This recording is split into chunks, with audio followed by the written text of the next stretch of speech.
Well, thank you everyone for joining us today for this great session. It's a half an hour time, so I'm going to be very brief before I turn it over to the co-hosts of the First Generation program. And after they speak for a little bit, we'll have some time for some questions, which you can submit via the chat, or if you're comfortable, you can raise your hand and I can unmute you if you'd like to ask questions. So today we have here the co-directors of our First Generation Students program. Barbara Bowe, who is a licensed clinical social worker from Lawyers Concerned for Lawyers, Professor Monica Teixeira de Sousa, who started the program a number of years ago when she saw the need as a former first gen herself. She's one of our fabulous professors. And we have a student from the program here today too, Agnes Kolbeck. Thank you for joining us. So I'm going to turn it over to Barbara to kick off. Well, actually, I'm going to turn it over to Monica to kick off. So the buck stops here. Nice. And my name is Monica Teixeira de Sousa, and as Jen pointed out, the program was started 3 years ago. This is the third year of the program, and it really did stem in part from many of the conversations that I was having with first generation students and the need that they had for a space that was their own. And I want to just tell you just a little bit about my own journey so you see how this program fits within many students' journeys and needs that they have as first generation students. I came to this country at the age of 8. I grew up in Rhode Island in Pawtucket. My parents worked in factories, and I had an upbringing that was a working class, low income type of background, and not many people in my community of family or friends had gone on to higher education. In their home country, I did have some people in my extended family that had been able to pursue higher education, but they weren't really part of my day-to-day experience growing up. And so as I went through the educational path, I found that increasingly, the higher the level of education, the fewer people there were who had had a similar upbringing to mine. And when you're in law school, one of the things that you will find is that you will be asked to consider a variety of cases, including these really important US Supreme Court decisions where issues of class are discussed, but not always in a way that is particularly inclusive of students in the classroom who may have been raised in a working class or a low income background. And I always give the example of a zoning decision that refers to a multifamily home as a parasite. And I always give this example because you can imagine being a first-year law student, feeling very confused about many of the things that you're being asked to do, and then being brought into an environment where the highest court in the land is basically referring to the home where you grew up in as a parasite, and whether or not you feel there's enough of an ability in the classroom to discuss that issue or issues like that. So that's my very long story about why this was something that really was on my mind because of my own experience. And then year after year, I was seeing students struggle with many of these same issues. Part of it also has to do with just not knowing the terminology of law school. All of it can sound quite alien. You arrive on campus, people tell you about study groups, they tell you about law review or law journal, they tell you about clerkships. And depending on your circumstances, you may not have had anyone who has told you anything about those things, and you may not know where to go to for support. So that leads me to the last piece that I really am hoping that we continue to establish as part of this First Gen program, and that's a community. It's really a community for first generation students, like I said earlier, to give them a space where they can be their authentic selves, talking about all of these issues that may be on their minds as they struggle to meet all of the responsibilities of law school, but also hoping that this community lasts beyond law school. because as you move forward from the educational realm to the professional realm, having these relationships with people who do have an understanding of what you've gone through, what you've been through, what your lived experience has been, becomes an incredible source of support. So one of the first things that we were able to do, and I have to give a lot of credit to Jen Kelly and her team. Jen Kelly has been one of the biggest supporters at our school for the first generation program. We worked with our registrar's office so that when you, and you may remember, when you filled out your online application, there's a question now that actually asks you to indicate, to self-identify as a first generation student. And that's incredibly important because once you're in that system, I then get your email address and I'm able to send out a little welcome letter to all of the first generation students who arrive on our campus. And I am then able to use that for invitations to various programs and opportunities that are dedicated to the first generation student community. I want to go on to say that the first year of the program was basically what you might expect in terms of inviting in speakers, having little luncheon opportunities with the faculty, meet and greet type of opportunities. But what I saw in some of those meet and greets was that some of the students really were going through some issues that were really beyond the level of expertise that I myself had as a lawyer and a law professor. And that's where we bring the other key person here, who is Barbara Bowe. And so Barbara Bowe, who you see on your screen, is a licensed social worker. And she works with an amazing nonprofit here in Massachusetts called Lawyers Concerned for Lawyers. They specialize in providing mental health support to practicing attorneys as well as law students. And so what we started to do in the second year of the program was to organize meetings with me and Barbara as the co-facilitators, where the first gen students attend, are able to share what is on their mind, and any issues that are more serious perhaps in nature, Barbara is able to skillfully navigate through those issues, and she's able to offer additional one-on-one counseling support for any student who might need it. So with that, I want to turn it over to Barbara. Barbara, go right ahead. Thanks, Monica. So welcome, everyone. We're very excited. We're very excited to have so many students on board here. And we're really glad to know that you're thinking about contemplating coming to New England. So I'm going to just fill in a couple of pieces of information. So this is and we're going to hear from Agnes, who's a student actually at New England, who's very creative, smart, and capable in terms of how she organized this Facebook group, which you're going to hear more about. So Monica and I run this group together at New England, and we have, as she said, for a couple of years provided this kind of forum. And this is sort of what we found, is that the group, number one, is confidential.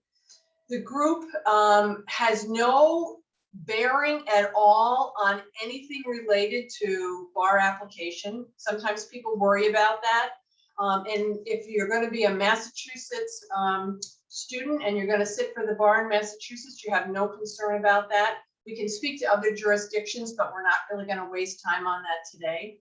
So the group is supportive, it's confidential, it's free, and it consists of 1, 2, and 3 L's.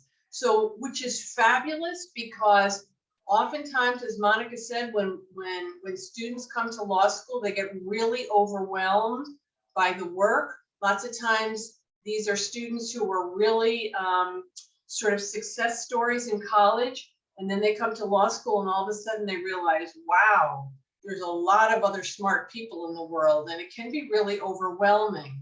And so one of the things we really try to do with the first gen group is to, number one, normalize the experience. We want to validate people's experience in terms of sort of the way they came up and the way they've come through difficulty and some struggles and some stresses and some strains in their lives, and how to harness that, how to capitalize that, and use that as part of the fabric of becoming a good lawyer. So we cover a range of issues in terms of the group. We talk about Black Lives Matter, we talk about dealing with cultural important impacts from home, from personal experience, and how that relates in terms of law school life, how that manifests in terms of how students learn how to deal with conflict and dissent and some difficulties and some struggles. So the group is a really nice balance between the on the ground sort of boots about managing law school life and pressures and some stress, as well as looking at sort of the psychological and the emotional implications of managing the experience. So I am a LICSW, I'm a licensed clinical social worker in Massachusetts. I've been in practice for 30 years. I see a lot of law students, lawyers, and judges. And we provide at LCL free confidential services to all the 9 law schools in the Commonwealth, as well as all the folks that work in the legal profession. So lawyers, judges, folks at the law schools. We cover the range of things. And if you come to New England, you're going to know more about us. You're going to be able to sort of tap into what our resources are that are going to help you to be successful in your attempts to manage school and sort of the new life of a developing lawyer.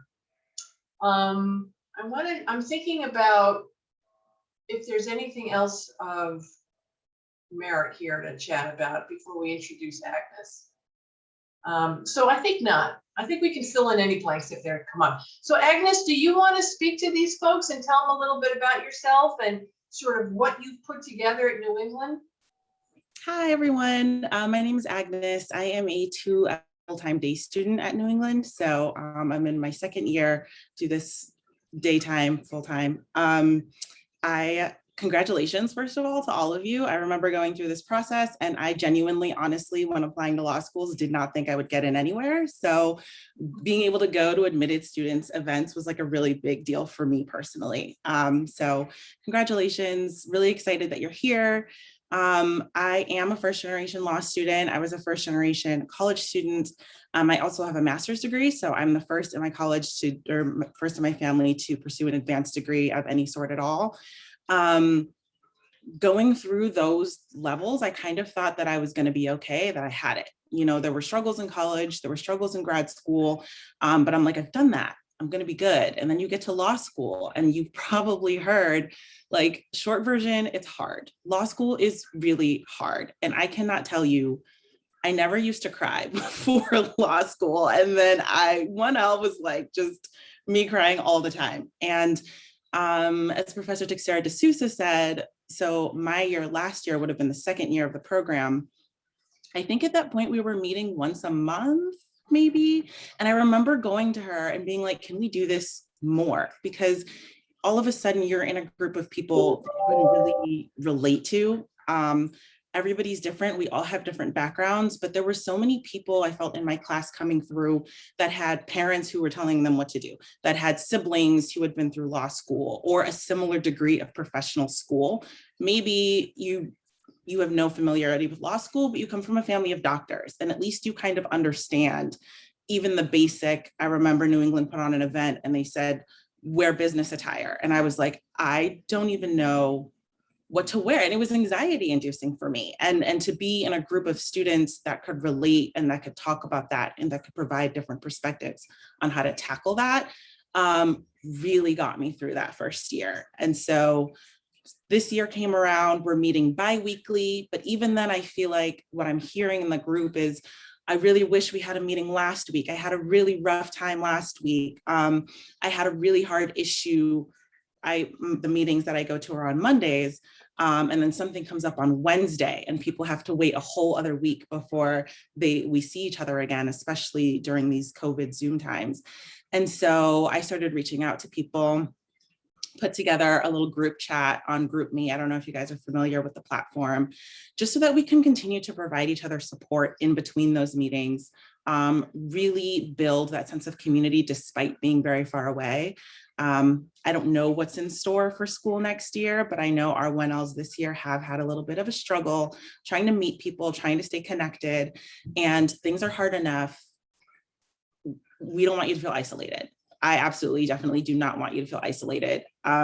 So the goal and the hope is that will continue to grow, and we will continue to find ways to meet needs and stay in touch with each other and wrap each other up, because Professor Teixeira de Sousa is a great resource. Barbara is a great resource, and they're only around every so often.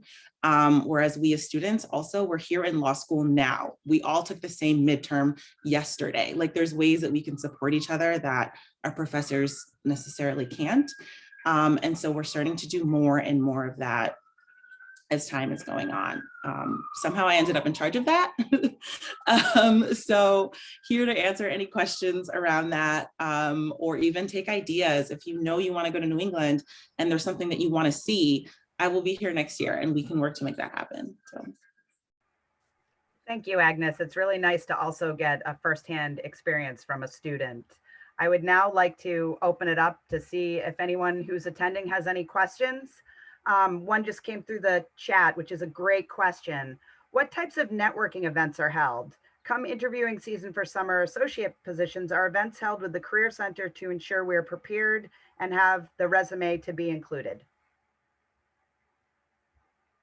So I can answer the first part of this one, which is we have been working with the Alumni Relations Office in particular, and you may have met Josie Coletti at one of the other events that the school has hosted for incoming students this year. But what we've been trying to do is to identify first generation students who graduated from New England law over the years, and to bring them back into the fold and in contact with our current first generation students. So we held an event, this would have been now at the end of the last semester, where we had a number of first generation alum interacting online, but in small breakout sessions with our current students. And it was successful, even though it was online, and we're hoping that that will be an annual event. And that's one of our big goals, is to really make sure that our first generation alum are connected to our current first generation students. Mm-hmm. And just to add a little bit more background, our career service office starts working with you from day one. We have a class called the Lawyering Experience, where they also teach some of the professional development skills, and they will work with you on your resume and things like that. And then there is a new service that the alumni office is just developing and rolling out called New England Law Connect, where alumni can put in their information, be it first generation, be it an affinity group, different demographics, so you could connect with mentors that you would relate most to. So that's something we're working on expanding too. And a lot more questions in the chat. So Monica, while you're front and center, how early do people need to apply for clerkships? So that is, I'm going to defer to Charlie Sorensen. So I think career services, will be in a better position, and some of the individuals you'll meet at other sessions will be able to answer that question a little bit more. For this program, what we try to do is just to make sure that you know what the clerkships are and why they matter and why they're significant.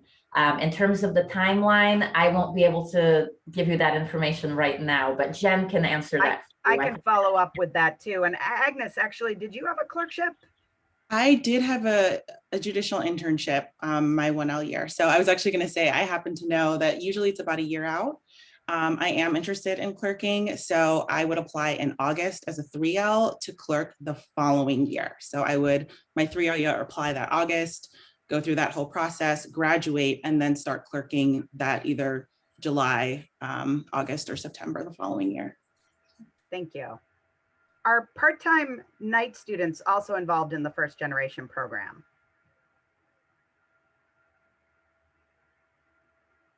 Oh, Monica, you're Yes. muted.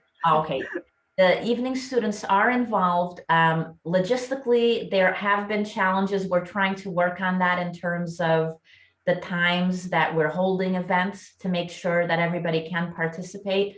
And so, yes, everybody absolutely is welcome to participate, but it just has been something where each year we're trying to get better and better at making sure that these events are held at times that work for both day and evening students. Mm-hmm.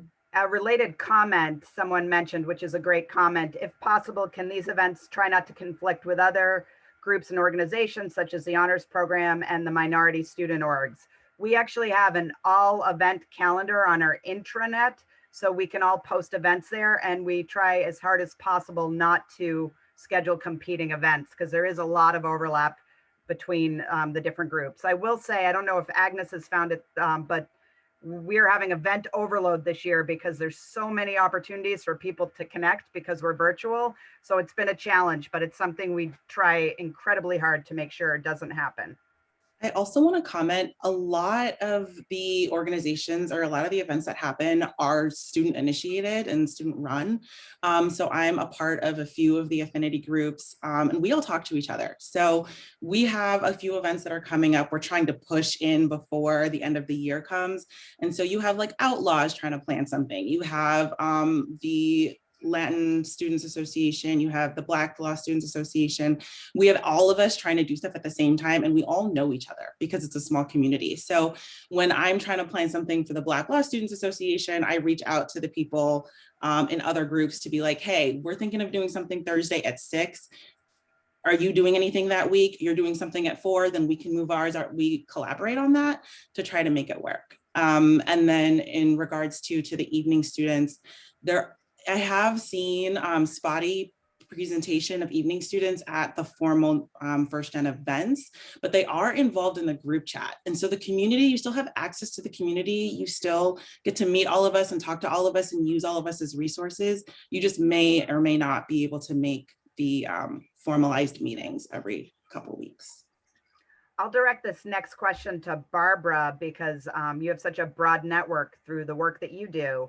Are there connections to other first generation law students at the other schools in Boston? Monica and I are trying to put together a consortium of folks who actually do deal with first gen issues at all the other law schools, but we do not have a formalized way of connecting students together. But I have to do a group here in a couple of minutes, so I just want to jump on one thing if I can before I go. The value of networking, Agnes and Monica were already talking about this, but I cannot underscore the importance of that enough as a beginning sort of build to your legal life. So what's important to understand, and you're going to hear this if you come to school at New England, is that your life as a lawyer begins in your 1L year. And your ability to develop skills and stretch the skills that you come in with to help yourself learn how to incorporate the value and the importance of networking with other students, with colleagues, with professors, with alumni is invaluable, regardless of what area of law you wind up practicing. So Agnes is a good example of that in terms of how she's been able to sort of run the table in terms of the Facebook group and all the other groups that she's involved in. So that only lends itself to more success as you graduate from school. So just keep that in mind. More of a general question, but it does relate more to first gen students than any other group. I was wondering if anyone could speak to whether or not 1Ls can handle having a job while also studying, and if it's doable, recommended. Monica, could you jump in about that? So it has not been recommended. There actually used to be almost a hardline rule that said you couldn't work, more than a certain number of hours in that 1L year. There's been in recent years a movement away from that because there's a realization that financially, many first-gen students in particular just can't not work. So the reality is that it does make it more difficult in some ways for you to be able to do the schoolwork. At the same time, if this helps, I think you should keep in mind that, for instance, our evening students do work full-time. Many of them have childcare responsibilities. What they say oftentimes is they become more efficient about how they go about doing their schoolwork. In other words, if you know that certain number of hours are already devoted to you working outside of school because you need those financial resources, the time that you do have for schoolwork, you will find that you actually become a lot more efficient than maybe that student who doesn't have the obligation of working outside of school, but maybe goes to the library for many hours on end, but spends a lot of that time getting coffee or socializing with friends. And so, in some ways, yes, the reality is it will be more challenging for you, but it is doable. And some students will even comment on some of the positives that are associated with that. Agnes, Can I just jump in there for just a minute before I go? I think that's a really good question. And I think it's a very individual question. So it depends on how you handle stress. It depends on who you have for supports in your life. It depends on how taxing the work is, right? And so we've certainly seen this now in terms of the struggle people have in terms of COVID and life online and being at home and having to take care of kids or be a teacher as well as a law student based on who you have at home. So it's a very individual decision. You really should think it through and not feel pressure to have to perform in that way if you can avoid it. And with that, I'm sorry, you guys, I have to go. Thank you, Barbara, for joining us today. Professor Teixeira de Sousa, do you have a few minutes to stay on for a few more questions? Great. Well, thank you, Barbara. Thank you. Good luck. So a question here, Professor, is the program open to all first-gen students or is there an application process? It's open to all first-gen students. And then there's another question. Does the program work with any firms in the Boston area? So interestingly enough, just this year, through the efforts of Associate Dean Lisa Freudenheim, who some of you may have already met at these events, she's put together a pipeline program that does work with a number of local firms. And one of the student groups that they are very interested in getting applications from is our first generation students. It's a very new initiative, so it's just starting, but we're hopeful that in years to come, we will have established better, stronger relationships with these firms so that we can send our first gen students to those jobs. And that is also something that the Career Service Office works on beyond this program. They bring in on-campus interviews that students can interview with for positions. But I think working this first generation program into the pipeline program is a great expansion of what they're doing. Here's a great question. Do you think professors at New England Law understand and work with first generation students to help with school and stress levels? I think so. I do. I mean, having gone through law school, obviously as a law student at that time and in the school that I was at, this was just not an issue that was ever really discussed. I mean, I remember one professor who I had in my first year who made a comment that was so positive and it resonated with me. And I still remember it to this day, but in large part, it was because he was really the only one who had ever made that comment. And it had to do with one of the cases that we were reading, a family that had lost all of their belongings. And he took a moment to reflect on what that meant to the day-to-day reality of that family. And as a kid, in the classroom, or a young person in the classroom who had come from a background where our resources were very tight, it meant a lot to me to hear the person up at the podium making those comments. And so I think you will find that at New England Law, there are more professors who are aware of these issues and who are really making an effort to support students with these aspects of who they are, of their identity, but also so that they know providing this type of support is going to make it more likely that that student is going to be successful in their law school career. And that success in the classroom, in your professional life and trajectory, I think you will find that many of our professors are completely dedicated and devoted to that. So someone asked if there are job opportunities at the law school. I do know that we do have work study positions in the library, the clinic. I'm the head of the marketing department, and I'm going to be looking for some work study students next year also. I think those are primarily most of the job opportunities that come up, although there is opportunities. Professor, aren't there opportunities to also work as research assistants? There are, and this is one of those things that I want to make sure first generation students are aware of. Working as a research assistant for a professor is a really nice little line to include on your resume. So keep an eye out for those opportunities. I know we've been trying on our faculty to make sure that any work you do for a professor is paid. For first gen students, this is an issue. We know that there are a lot of unpaid internships out there in the world that basically make it really hard for first gen students or students from low income backgrounds to get a foot in the door in particular career paths. And I know, at least for me personally as a professor, I'm really committed to making sure that students that I have working for me as research assistants are paid. I will also say the Career Service has a database called the Career Advising Network, and organizations do submit jobs on there, any types of jobs. So sometimes those are just jobs to help pay the bills versus legal jobs.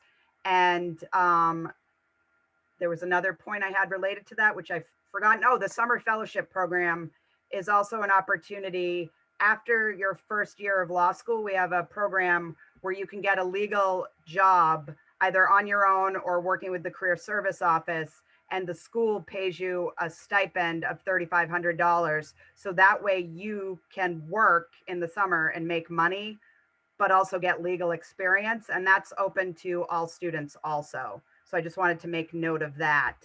I don't see any other questions in the chat, so I just want to double check, see if anyone has any questions, if anyone wants to say anything. If not, we'll let Professor Teixeira de Sousa wrap up. I just want to say thank you to Agnes for being here today and for doing this. She's really emerged as one of our student leaders, and I think that I'm hoping she and I are going to be able to do some great work here with this first generation program. And I wanted to make one last point related to that. Some of you may have participated in other programs in your lives. For me, a significant program was the Upward Bound program, and it was primarily geared to first generation low income students at the high school level. I bring it up as an example because I'm still friends with people who I met in that program. And as we've gone on into our separate career paths, we provide support to one another. We understand some of the challenges that we face, and I want you to have that. And one of our main goals behind this program is to get you that community of support, to get you that network that is going to help you to be happy and healthy and successful in law school, but also beyond and in your career. Thank you so much. Thank you for coming today, everyone who joined us. If you have other questions, you can also reach out via email. My email's short or easy to remember, jkelly@nesl.edu. I can pass it on to the program directors, and we hope to see you at some first generation events next year. Thank you, everyone.